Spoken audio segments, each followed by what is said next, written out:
Sa pagsisimula ng panibagong araw, pagising ng mga girls, si Kai mukhang bothered pa rin sa mga ikinikilos ni Mark. Like, he's the one who's an actual. You're calling me every day. Jowa. What I mean? He should act. Oh my gosh, bro. Should act better. Maya-maya pa si Colette sumama na rin sa usapan. Ikaw, you think? Siguro, nung sinabi mo na na ganyan, parang hindi, na din, pumasok na din sa akin na baka hindi lang din. Pero minsan kasi na parang, nung nagtrapo siya sa bintana ba? Tapos lahi iyang tanaw.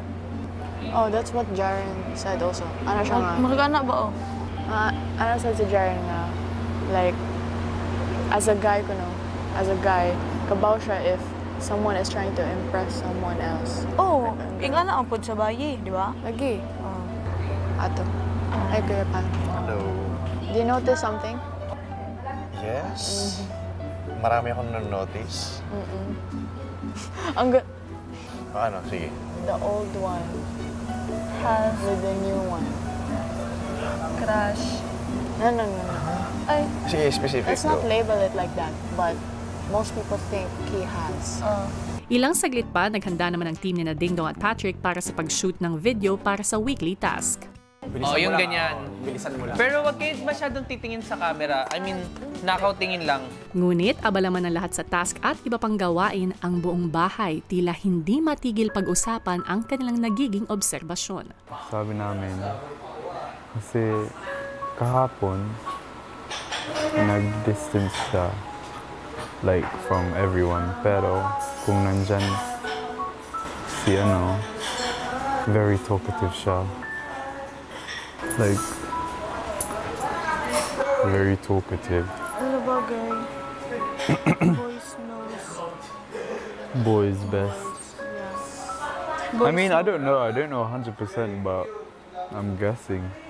You feel like... But like, getting to know someone, you ask them questions, or I don't know. Di ba pag-crush mo parang tahimik ka? Oh, exactly. That's how you know. Kasi, ano siya, like, Coca-Cola Zero.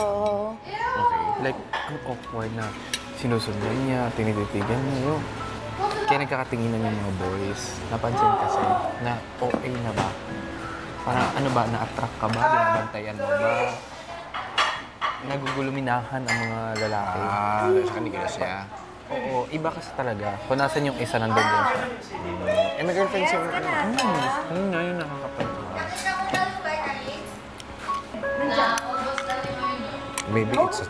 Maybe it's a strategy. Maybe. Lalo't united siya.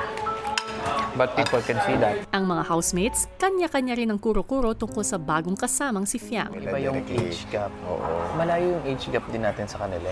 Kaya Compared kila Jazz. Tanda mo nung kay Fiang, ginanong kita muna na huwag ka munang masyado. Kasi baka hindi siya kagaya ng iba nating friends na baka sa kanya. Feeling ko naman, hindi siya interpretation. ganon, pero iba rin yung approach niya. Yung iba pa. Tsaka yung iba pa, baka alam mo Feeling na. ko nga iba yung approach niya. Iba talaga. It can have Kasi iba siguro yung kinalakihan niya. Oo. Sa atin walang problem eh.